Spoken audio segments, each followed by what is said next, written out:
it's time to sit back and relax with your favorite drink. And listen.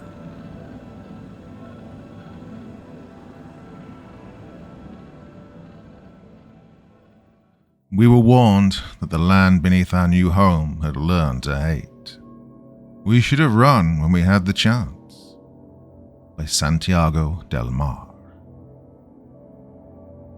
2 weeks. That's how long it took for my life to fall apart. 2 weeks for everything I ever loved or care about to be taken from me in the cruelest way imaginable. And it all started on that hateful plot of land that was supposed to be my family's new home. We'd bought the house a month earlier and packed our lives up in SoCal and moved to Northern California. It was unassuming, 2-story, 3-bedroom, cheaply built, and overpriced in an attempt to cash in on the housing shortage. The whole housing subdivision was like that, and in the end, the gamble failed. Only about a third of the houses were occupied.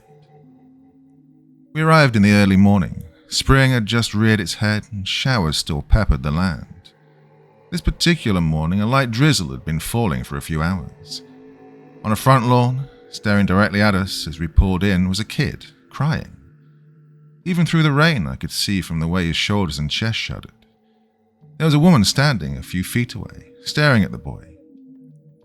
"Hey, are you okay?" my fiancée Laurie asked, stepping out of the car.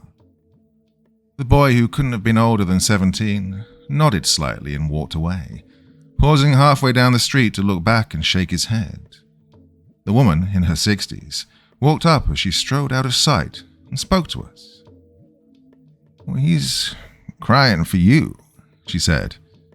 "Oh, excuse me?" I asked her. "He's like an omen. Saw him crying a week before my husband went missing. All they found of him was the joint to his index finger. I'd leave and never look back if I were you." "Hey, I'm sorry, are you a neighbor?" Laurie asked. "Nah, don't live here. Just follow the boy around whenever I see him crying. Never says anything to the people he's supposed to warn. That's why I'm here. I know your kind, though. Young, arrogant, and unwilling to listen. Well, it's fine. Just a crazy old lady, but know this land here. It knows nothing but tragedy. Settlers watered it with the blood of Indians slaughtered by the hundreds. Before them, they did it to each other. You see, bound by tragedy. And it'll come to pass again." I think you should be going," I said firmly. "Oh, I'm off. Just don't say I didn't warn you," she said, and then hobbled away. "What the hell was that about?" I asked, facing Laurie. "Locals trying to scare us. Yeah, I get it. People like us move here en masse, raise rents, vote differently, and change their way of life. It's easy to see why they get resentful," she said. She saw the look in my eyes and frowned. "Amir, I didn't mean it like that. I'm not trying to sympathize with bigots. I'm just saying my parents think like her. I know what's running through their minds. But honestly, fuck her. She doesn't matter. We do. The people around here are probably used to getting everything handed to them. Why can't we take a little something from ourselves?" I was comforted by her words then, but in hindsight, she was wrong. Mrs. Norris was eccentric and crotchety, but she'd never had anything handed to her. She grew up poor and lived poor most of her life, and even now she works as a Walmart greeter. If anyone had been lucky, well, it had been me. My entire life, I only failed upwards. When I fucked off in high school, Mum and Dad's alumni status and hefty donations to an Ivy League school ensured my acceptance. When I renounced my parents' faith, they stopped talking to me, but made sure my classes were paid for, and they always kept me in their prayers. I had a job lined up for me the moment I graduated at Dad's law firm, even if he scheduled it so we'd never interact. He even left me a trust fund that was enough to afford this house, and co-signed when Laurie asked him to. I didn't know until after all the horrors I've experienced, well, how good I had it. Guess you don't know what you have until it's wrenched from your hands. Laurie brought Carter out of his seat. My beautiful son, 1.5 years now. I wanted to name him after my brother. He was closer to me in skin tone than Laurie, and he even had my father's eyes. But in Laurie's exact words, "You didn't carry him for 9 months. You weren't even there for me until the last second." Yeah, it was true. My son was born 2 months after I graduated. I didn't want to be a father. I held firm to this even when a casual fling ended with a pregnancy neither her parents nor I wanted. But she was resolute. Laurie was stubborn like that, driven by rebellious impulse. The only reason she'd hooked up with me was that she knew it'd piss off her parents, especially her dad. We agreed that she'd have full custody and I wouldn't even have to meet the kid. Well, I'd agreed, but when her labor came, she called me while she was on the way to the hospital. She was afraid and her parents had all but disowned her. I came. I shouldn't have. Every part of my body was screaming for me just to run, but, well, on impulse, I showed up. When I held him for the first time in my arms, I knew this was all I'd ever wanted. Well, I cried, of course, and broke into myself that I'd never even considered cutting my beautiful baby boy from my life. I proposed later that night, and Laurie said yes, almost in shock. I told myself we were fighting against the world that day, against her racist parents, against ourselves. But I'd make this work. I'd fight for us, for Carter. We brought our son inside, did some unpacking, and settled in for the night. I ended up falling asleep on the couch after a few beers and some late-night TV. Laurie put Carter to bed and went to bed alone, later telling me she didn't want to wake me. What roused me that night was a sound, something that pierced the veil of dreams and reeled me back to the real world. My eyes shot open, and I sat up and looked around the living room. Only a few dim beams of streetlight peered in through the window, their pallid light doing little to render anything visible beyond a blurry silhouette. I froze, let my heart settle, waited for what felt like an eternity, and then laid back down. I lay there, still and attentive, trying to parse what the sound was and where it was coming from. I tried to rationalize it as Laurie being up and about, but as the sound repeated, I picked up details that cast certainty into doubt. There was a slick wetness to it that couldn't have been Laurie, unless she now took to dragging wet rolls of tarp around in the middle of the night. I waited and listened until the sounds faded. I don't know if they actually did, or if the pull of sleep just overcame my unease. All I know is that I woke up nearly late for work, and before I could ask Laurie if she'd heard anything, I'd fled the house and sped all the way to my dad's newly opened NorCal office. Later that day, as I returned home, I found Laurie out on the front lawn, Carter in hand, waiting for me. Her face was contorted into an annoyed scowl. "Yeah, what's wrong?" I asked, stepping out of the car. "That weird kid was back, around noon. So was the old lady," she said. "What do they want?" "I think they're trying to scare us out of here." The kid was crying again, bawling actually. The lady was behind him and said that it's already started, that our clock was ticking down. When I asked her what she meant by that, she all but threatened me. Well, she said, "The earth, it weeps and it remembers the cruelties afflicted upon it. You'll see, it'll claim its dues one way or the other." Well, I told them I was going to call the cops, and they left, but, well, it didn't sit right with me. They were harassing some of the other neighbors, too. It's just weird. Hey, did the real estate agent say anything about this place? Oh, it's an entirely new housing development. There's no history to tell. Why? Did they get to you? No, it's just that last night I heard something, like a dragging sound. Well, I thought maybe it was you, but, well, it felt like something was watching me. It didn't feel like you. I heard that too. Didn't feel like anyone watching me. Just the noise, I said. Maybe we should call someone. A priest or... Laurie, don't tell me you buy into that shit after one night of something that's easily explained. It's not too uncommon for people to have houses cleansed when they move. Maybe it's worth entertaining. Look, just down the street from us are nature reserves that used to be native land. Well, maybe it's them. Ever think of that? Well, you said it yourself. They have every reason to try and get rid of us. That's a little convoluted, isn't it? Why would anyone go out of their way like that for us? What about the others they bothered? She asked. Oh, plenty of people have gone after us for less, Laurie. Having my kid put you at odds with half your family alone. Your dad shot at me. I'm not surprised by the crazy shit people do anymore. We'll let security know that they're harassing us. Problem solved. Laurie looked at me with weary eyes. Maybe. She glanced back down at Carter, who giggled, and she smiled. Yeah, you're right, she said, and let her shoulders relax. A few days went by without incident, and I was starting to settle into the flow of things. We got to know some of our neighbors, at Laurie's behest, and I was trying to get Carter to say his first words, but the word dada seemed to evade him.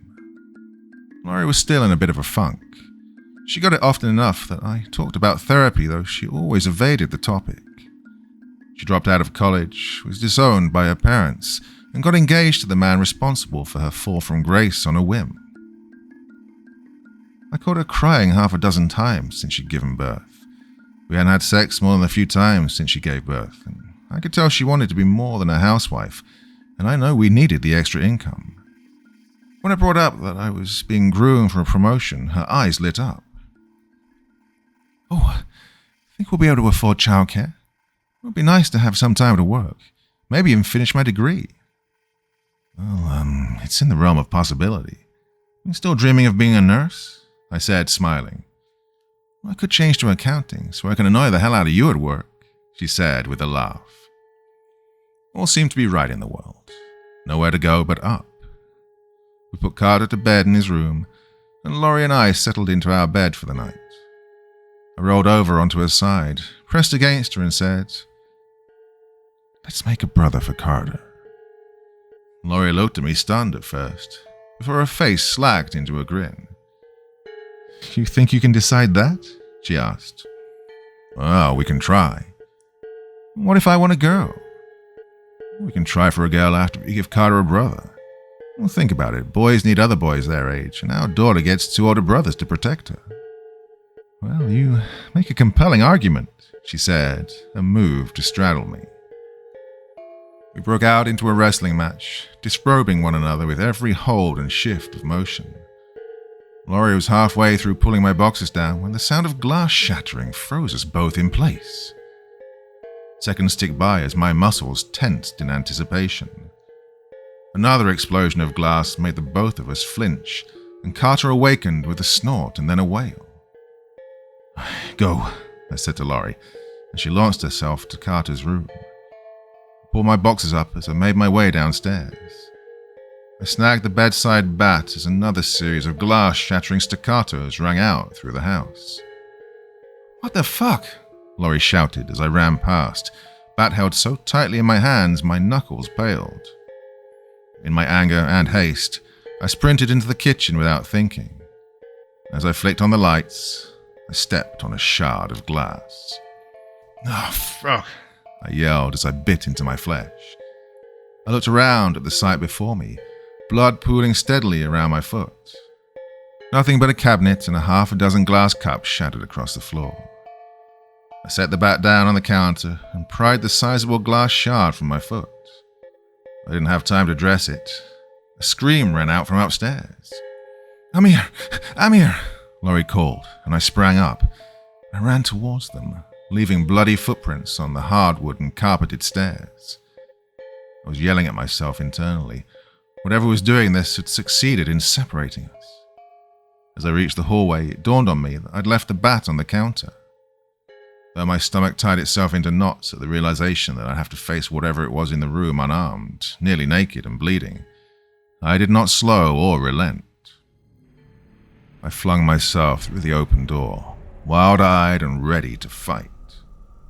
Laurie was huddled in the furthest corner, with our wailing son held close to her chest, a finger outstretched and pointing to the closet that faced her.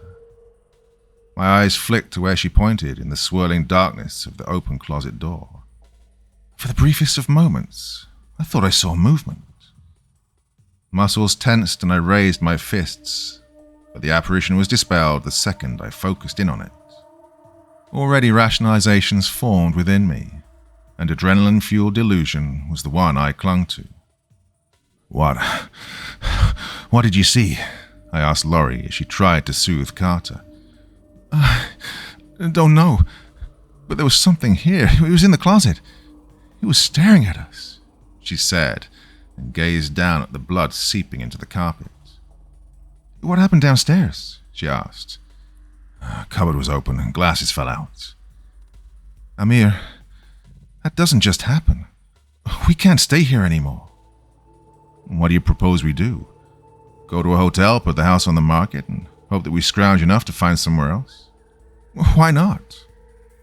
Because this is our only chance, Laurie. Because we have nothing else. We've made it here, and I can't make a gamble like that. Half the houses here are empty. They haven't sold. If we leave and are worse off than when we started, we have no one to turn to. Not your parents, not mine. Not a single friend. No one but us. We have to fight, Laurie. For us, for Carter. Carter had quieted, but Laurie had tears carving slow paths down her cheek. I didn't think it'd be this hard. I didn't expect to walk in the park, but fuck, I didn't think it'd feel like this. Every day is a pit I have to crawl out from, and every day it feels deeper, she said. I closed the distance between us, embraced her and Carter, and with my head on hers, I asked her to fight. And through tears and quiet hiccups, she said, Yeah, I will. We spent the next hour cleaning up the house. Laurie bandaged my foot, and we planned to rent a carpet cleaner for all the blood. We moved Carter's crib into our bedroom at Laurie's request, so that killed my plans for making Carter a brother. Things settled for the night, and we fell into a fretful sleep. The next day, as I was coming home from work, I noticed that strange kid again. Mrs. Norris was far behind on the intersection of my street and another. The night before, he was walking aimlessly but paused in front of our house. He was crying again, but harder this time. Sobs racked his body as he struggled to hold a steady breath. Look, you're not supposed to be here, I said as I walked by. He nodded and kept walking, but paused for a moment, letting his crying die down until he could speak, and then he said, You're the ones that don't belong. The earth here. It wept, and no one listened to its pleas, and so now it lashes out. I headed toward him at a brisk pace and grabbed onto his shirt, pulling him close so he could see how deadly serious I was.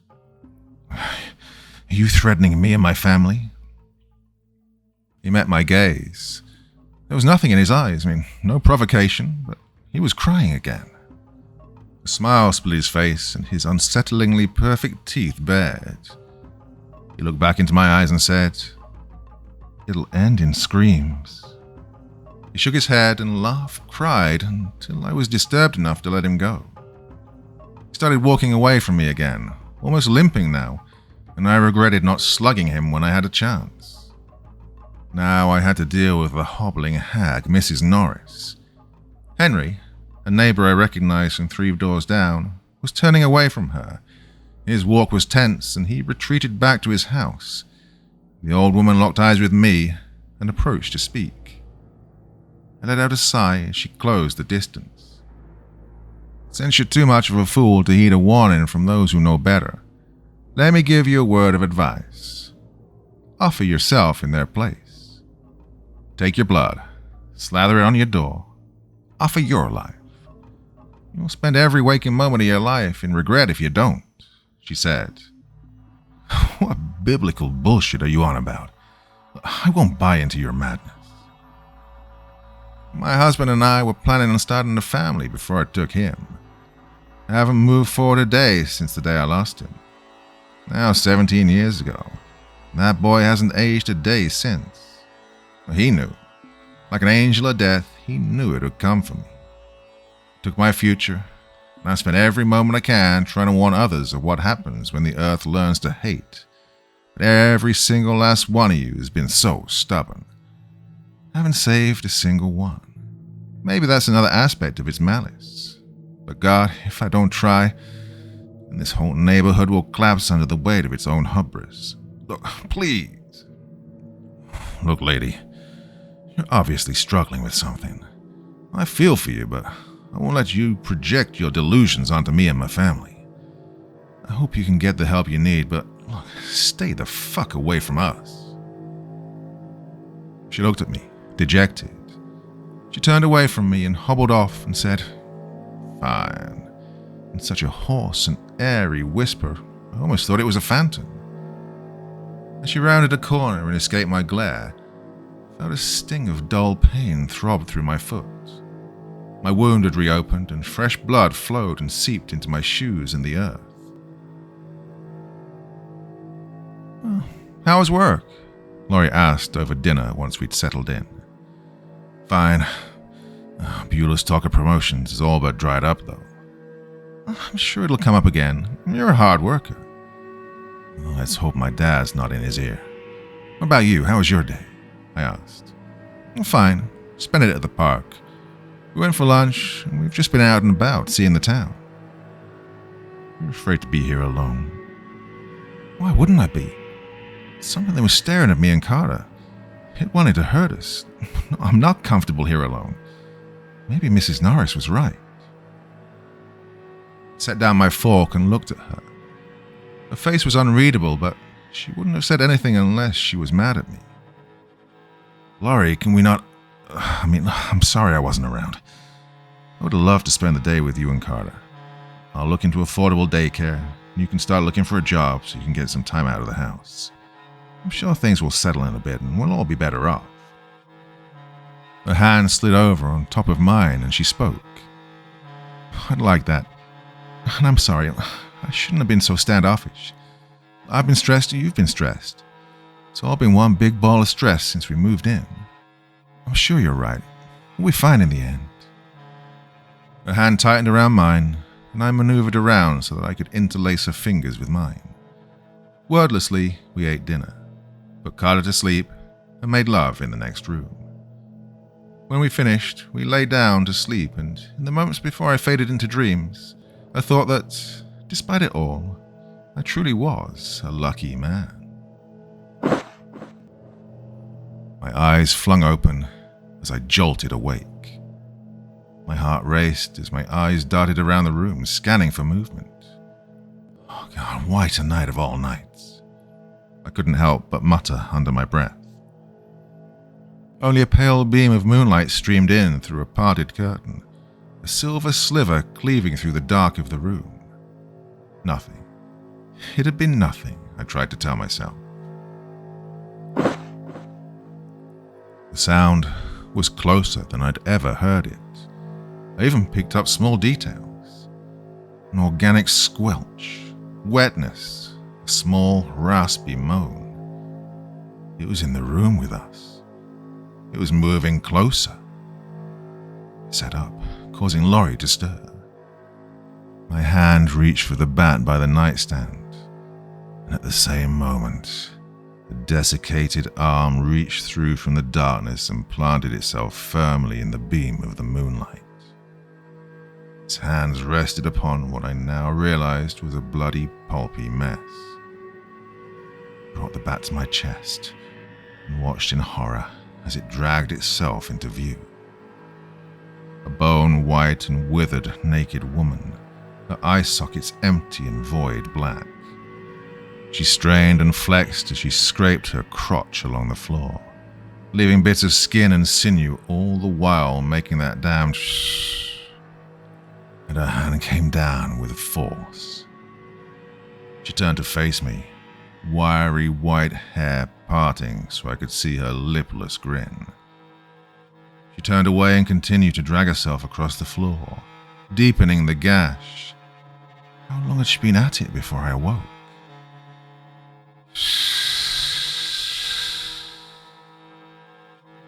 Laurie jolted awake and gasped at the sight. A scream caught in her throat. She turned to look wild-eyed at me, and the fear in my eyes caused her own to deepen.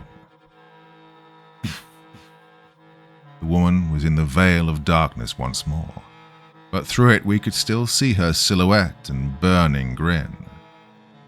I started to get up, to confront her, when the temperature of the room dived.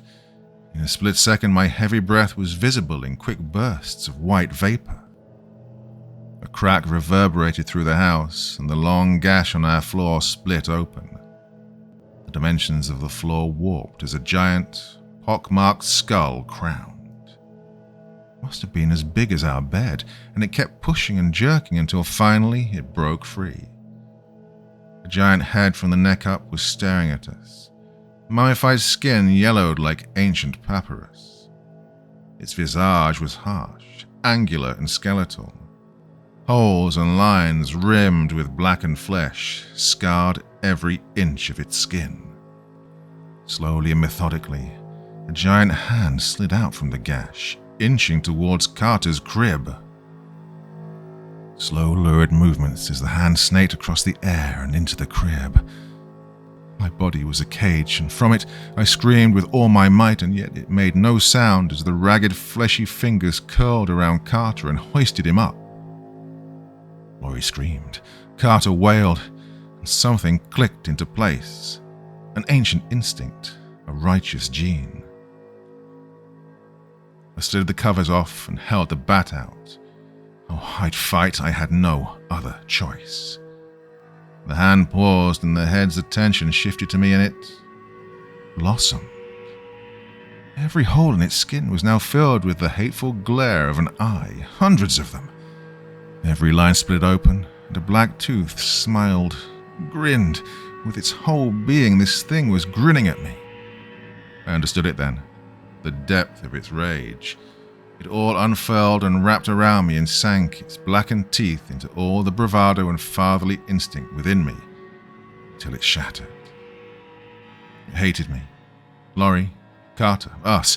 It hated the whole world, and it would consume all it could in its wrath. The bat fell from my hands as my body went limp, and it opened its mouth. The black pit of its gullet stared into me, and I was sinking in its pitch. And an ear-splitting shriek dragged me back out into this world, and I watched in agonized slow motion as it brought the hand it held Carter in closer and closer to its mouth. I wanted to scream, wanted to stop it, wanted to close my eyes, but I only watched as this emanation of hatred brought my son to its lips and took a bite. Crunches seared into the very core of my being. I'll never forget, no matter how hard I try. A pitiful cry that never truly formed clicked in my head, and a crimson curtain fell. 1,000 tongues, 1,000 mouths all opened and clashed against each other to lap up the blood of my son, the blood of me and Laurie. Our entire history, our future, gone. The hand pulled back, twisting as it did. The sound of small, frail bones breaking and flesh tearing echoed throughout my entire being, and still I could not look away. It took 2 more bites for it to finish, and it made sure to take its time chewing. When it finally swallowed, it pursed its lips at me, smiles stained red, and dove into the gash. It sealed itself and returned to the pulpy stain it had originally been, now with a few more bloodstains. My ears were ringing, my screams, Laurie's. The whole neighborhood was shrieking out into the night. In the corner, the naked woman watched us as we shrieked ourselves raw, until she too faded into the blackness.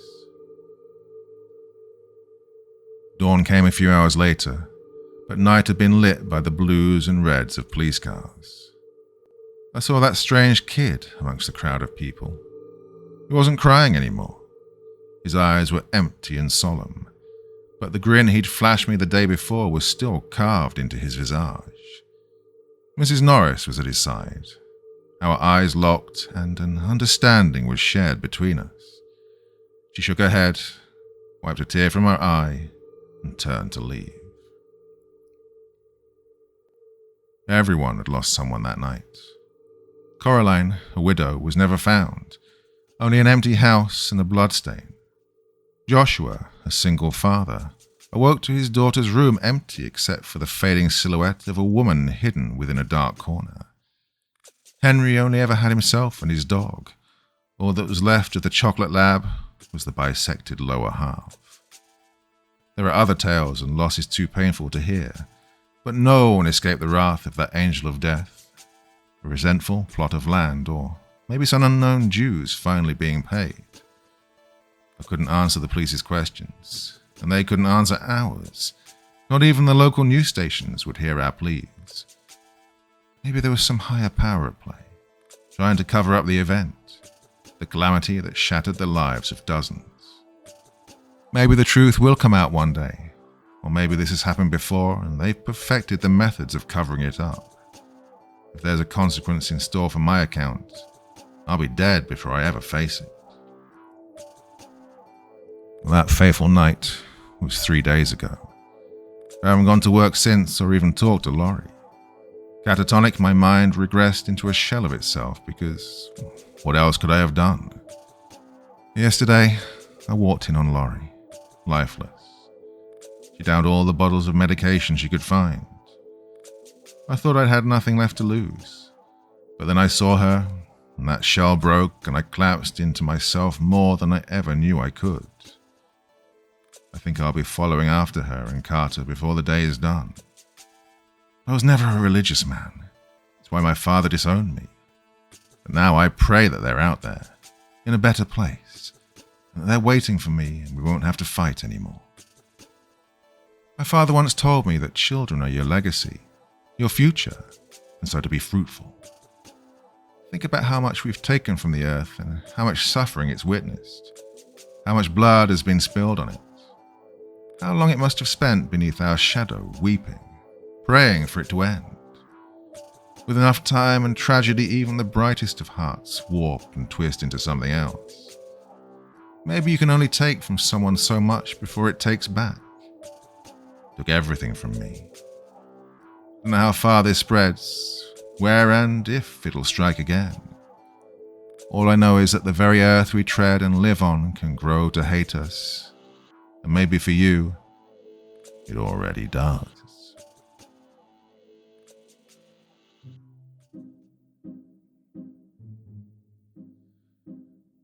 Oh, damn. Whew.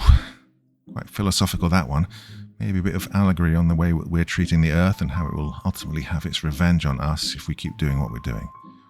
Anyway, a bit too deep for me to go into here, but yeah, really enjoyable story. Very tragic at the end, so, good to read something so well written, though. Well, yeah, you can probably tell I'm being a bit, philosophical myself, and that's given me a lot to think about, and I really enjoy it when a story does that to me. Well, thanks again for listening. Back again very soon. There'll be a podcast over on the other channel tomorrow night. I'm probably back again here on Friday. I've had quite a nice, relaxing break. Haven't been recording so much, so it's been a very nice break from doing this. I love reading stories, but everybody needs a break from something from time to time, don't they? Anyway, that's it for this evening. Back again very soon, as I said. Till the next time, my dear friends, look after the earth and look after yourselves. Very, very sweet dreams, and bye-bye.